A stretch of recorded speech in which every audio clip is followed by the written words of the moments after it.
Good morning everyone. In the last lecture we have studied about some numericals of stoichiometry. Now in this lecture also we are going to study some numericals on the basis of stoichiometry of mass relation first, then we will further move to mass volume relation.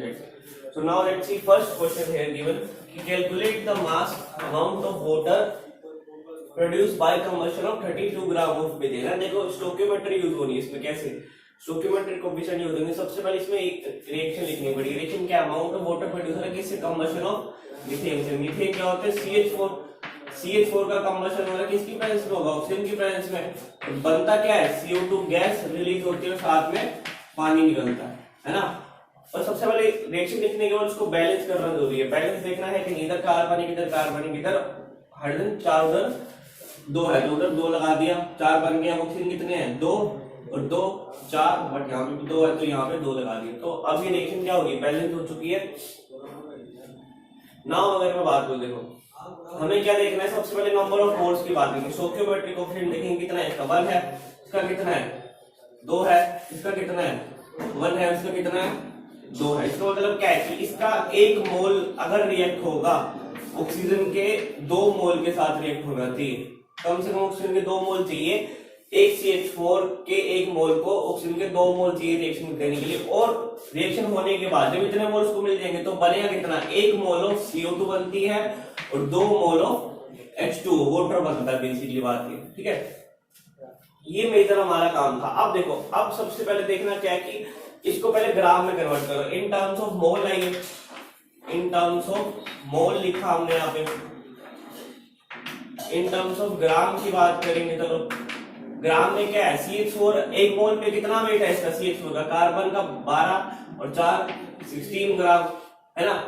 Oxygen का कितना होगा देखना, एक O2 का, देखो एक O2 32 और 2 से मल्टीप्लाई करेंगे कितना बन जाएगा 64 ग्राम है ना। तो और एक CO2 कितना बन गया यहाँ पे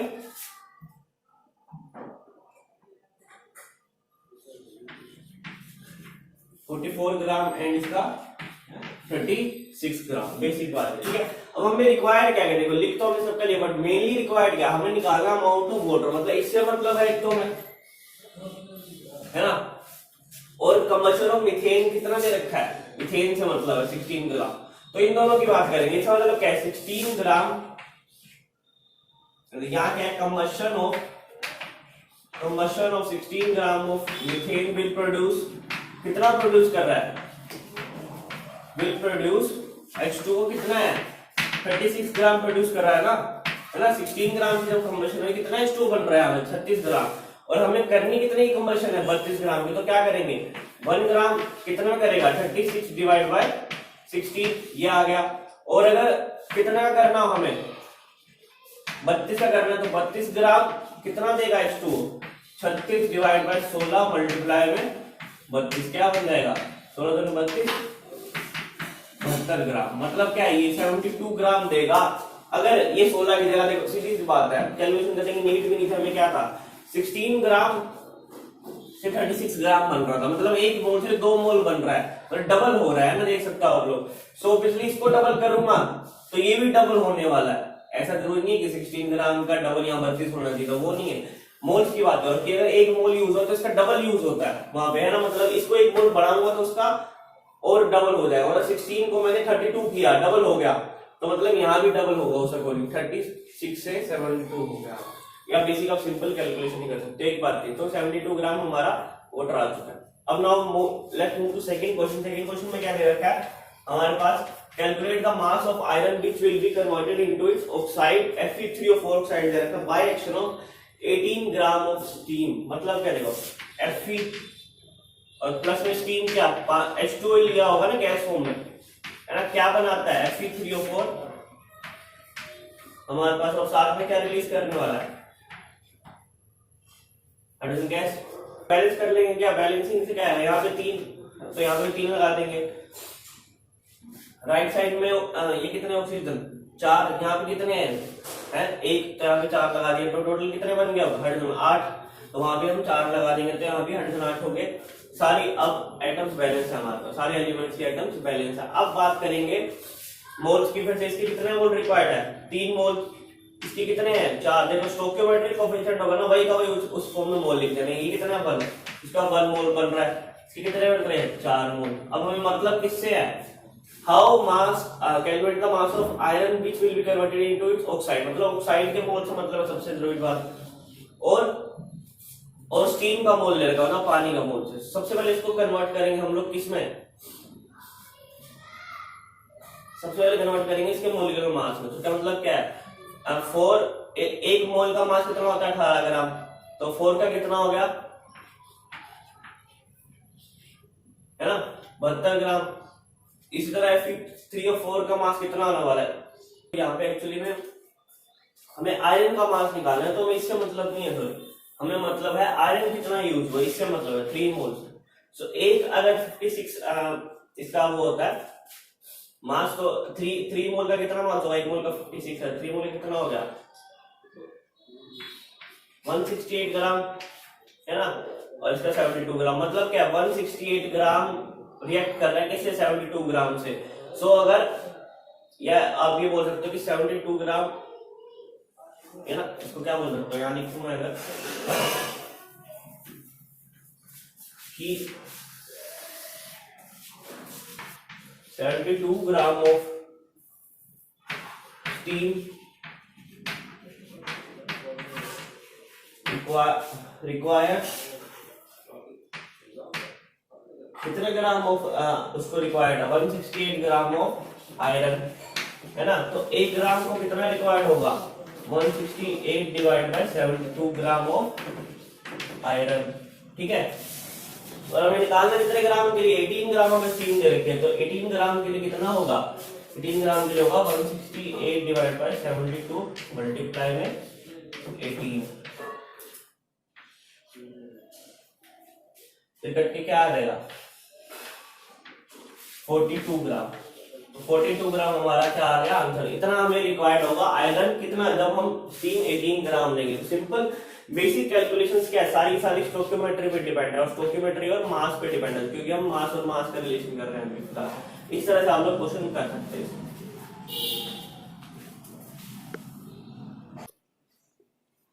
Now let's see next question here. The statement given is 1.5 gram of impure Na2SO4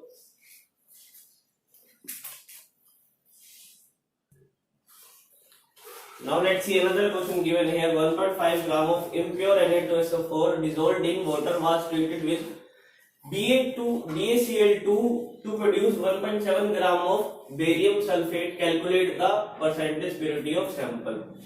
है ना, मोलर मास दे रखा है बेरियम सल्फेट का 233। अब हमें सबसे पहले रिएक्शन लिखनी होगी। Na2SO4 को किसका ट्रीट किया गया बेरियम क्लोराइड के साथ है ना, और इससे प्रोड्यूस क्या होने वाला है बेसिकली BaSO4, साथ में क्या निकलेगा NaCl है ना। कंप्लीट रिएक्शन है basically, it is type of double displacement reaction, आप लोगों ने पढ़ी होगी 10th क्लास में है ना। अब इसको बैलेंस कर क्या बैलेंस कैसे होगा, देखो बेरियम बैलेंस है, सल्फेट SO4 का सारा बैलेंस है, बचा कौन सा बैलेंस ही, यहाँ पे मैं 2 लगा दूंगा, ये बैलेंस होगी रिएक्शन पूरी बैलेंस। अब देखो मतलब क्या हमें चाहिए क्या क्या, एक तो Na2SO4 और BaSO4 से मतलब है बस, और किसी से मतलब नहीं, NaCl से मतलब नहीं है, BaCl2 से मतलब नहीं। तो मतलब इसके कोफिशिएंट क्या है, इसका भी एक है, तो मतलब इसका 1 मोल रिक्वायर्ड होगा है ना, उसका 1 मोल बन रहा है, इसका भी कितना है 1 मोल है। तो और BaSO4 1 कितना का है, ये भी तो 1 मोल बन रहा है। मतलब अगर मैं बात करूं कि 1 मोल Na2SO4 जो है क्या प्रोड्यूस कर रहा है 1 मोल BaSO4 है ना, ये कह सकता हूं। या मैं इसको मोलर मास की टर्म्स बोलूं तो क्या आएगा, मोलर मास कितना निकलेगा इसका 23 मल्टीप्लाई 2 प्लस में 32 प्लस 64 क्या आना चाहिए 142 ग्राम, 142 ग्राम आ गया सोडियम सल्फेट। और हमें इसका दे रखा कितना बेरियम सल्फेट का 233 ग्राम। मतलब क्या है कि 233 ग्राम प्रोड्यूस हो रहा है कितने ग्राम सोडियम सल्फेट से 142 से, लिख सकता हूं 233 gram of barium sulphate is produced produce, आपको इस स्टेटमेंट में लिखना होगा, करेक्ट वे है लिखने का कि इज प्रोड्यूस बाय कितने gram of 142 gram of sodium sulphate से, है ना।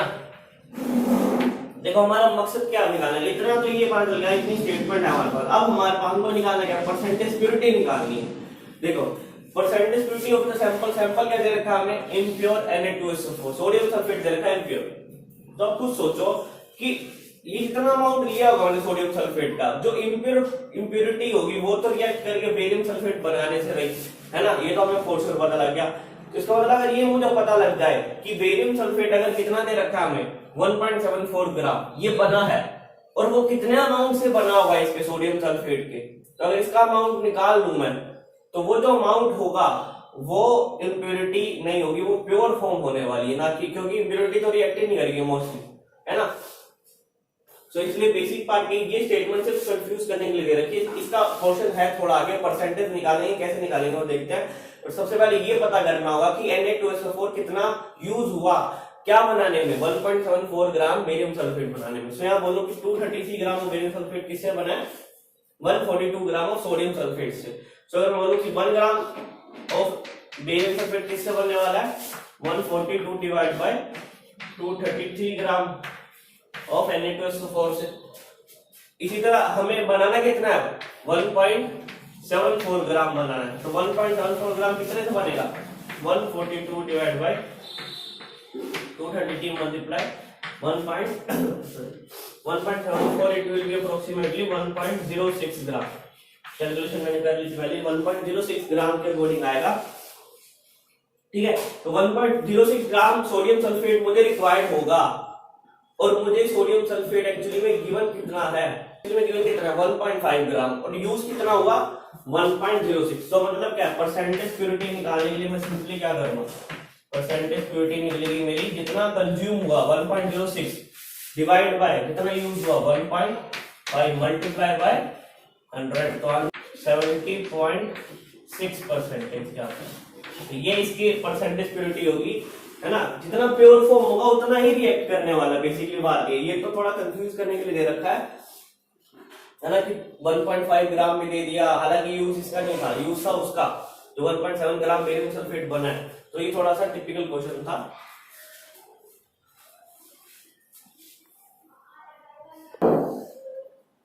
Now let's see next question here. What volume of CO2 gas at 27 degree and 746.7 mmHg pressure would be obtained by treating 10 gram of pure marble with dilute HCl?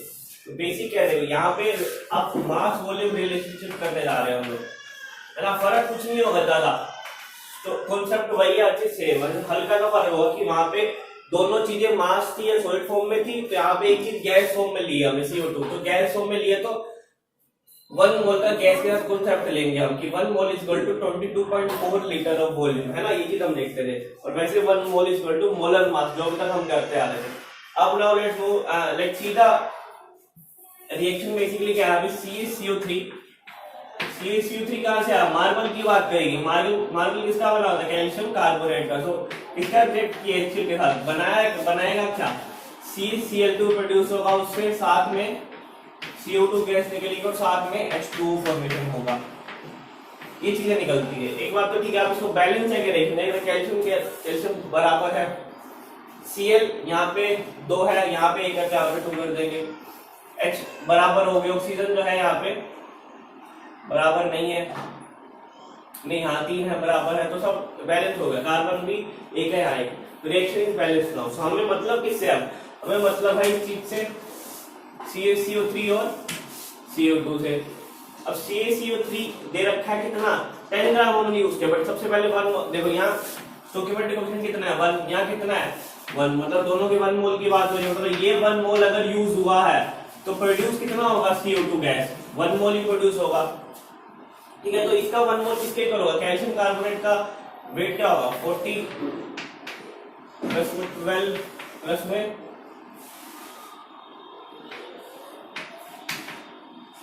60 40 100 ग्राम होगा, है ना, 100 ग्राम ये हो गया, तो 100 ग्राम कैल्शियम कार्बोनेट है और बनाए कितना, देखो गैस फॉर्म के बाद तो यहाँ पे मोलर मास का यूज ना करेंगे, हम यूज करेंगे इसके वॉल्यूम का। तो वॉल्यूम कितनी होने वाली है, 22.4 लीटर, या उसको बोल दो कि 22,400 मिलीलीटर, है ना, एक ही बात है दोनों।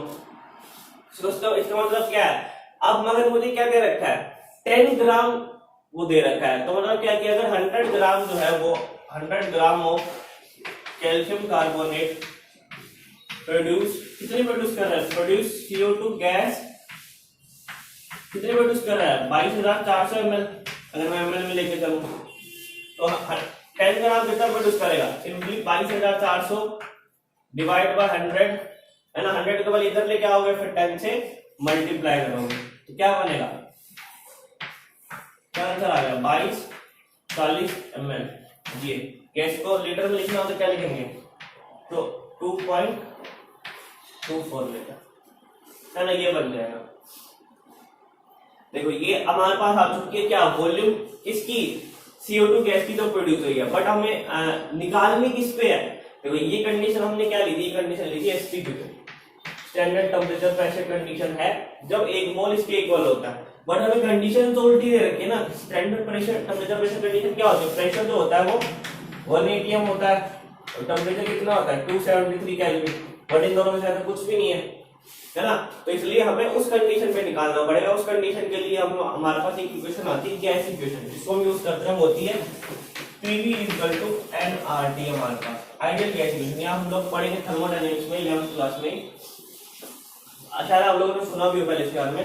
अब बेसिकली क्या, यहाँ पे हमने फिर वही क्राइटेरिया लगाया कि नंबर ऑफ मोल सेम रखे और R कांस्टेंट तो वो भी सेम हो गया, तो उस चीज के लिए ये इक्वेशन बन जाती है इस तरह, जैसे मोलैरिटी इक्वेशन बनाई थी इस तरह ये इक्वेशन बनती है, P1 V1 by P1 = P2 V2 by P2। तो ये इक्वेशन हमने लगानी है, एक कंडीशन हमने ले ली STP पे है और एक कंडीशन हमने ले ली गिवन कंडीशन जो है, तो इन दोनों को अब हम सिंपली क्या करने वाले, वैल्यूज पुट करेंगे और उसका अकॉर्डिंगली आंसर निकालेंगे। देखो अब प्रेशर STP कंडीशन में प्रेशर कितना दे रखा, 1 atm, तो 1 लिख दिया। वॉल्यूम कितनी निकाली हमने, वॉल्यूम कितनी है 2240 ml की बात करेंगे तो, डिवाइड बाय टेम्परेचर कितना लिया 273 केल्विन, इक्वल टू में प्रेशर। अब देखो एक टर्म यहाँ पे आई है, aqueous tension eight 27 degree is 26.7 mm, इसका कुछ ना कुछ यूज होगा डेफिनेटली। एक्वस टेंशन मतलब होता है partial pressure due to the vapours of water, है ना, पानी की वजह से जो प्रेशर आता है उसको बोलते हैं। तो यहाँ पे हमें ये वैल्यू माइनस करनी होगी इसमें से, सो फाइनल प्रेशर क्या आएगा, इसको माइनस करके 746 माइनस 7 को माइनस करोगे, यहाँ कितना बनने वाला है 746.7 माइनस 26.7, ये प्रेशर आएगा।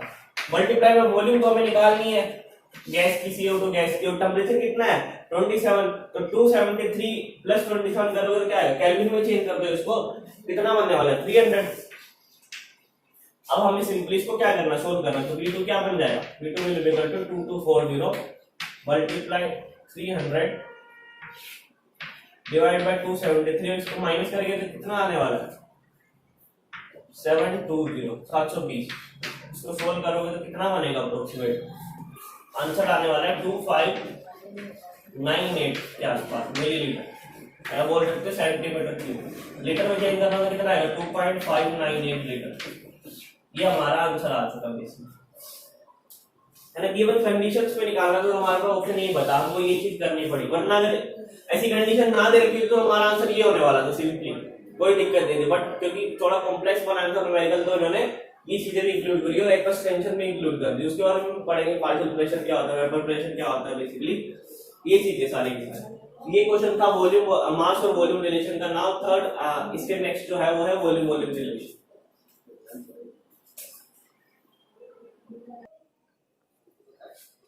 Now let's move to the next question. Statement given is what volume of O2 at STP is required. तो ये कंडीशन नहीं पहले STP पे निकालना। पिछले क्वेश्चन में क्या था, कंडीशन डिफरेंट थी। Is required to effect complete combustion of 200 centimeter of acetylene gas and also what volume of CO2 produce. ये सब निकालना, दो चीजें निकालनी है, O2 गैस कितनी रिक्वायर्ड और CO2 गैस कितनी प्रोड्यूस है। सबसे पहले इक्वेशन लिखेंगे, जब एसिटिलीन होता है इथाइलिन का जनरल नाम, मतलब उसको बोलते हैं C2H2 है ना, एसिटिलीन मतलब ये चीज है ना। इथाइन का जनरल नेम है एसिटिलीन। अब बात करेंगे जो C2H2 है और प्रोड्यूस कंबशन करनी है, O2 के साथ प्रोड्यूस होगा, बनाएगा क्या? जब भी जनरली हाइड्रोकार्बन कंबशन होती है तो क्या बनती है? CO2 गैस और H2, जनरली ये बनता है।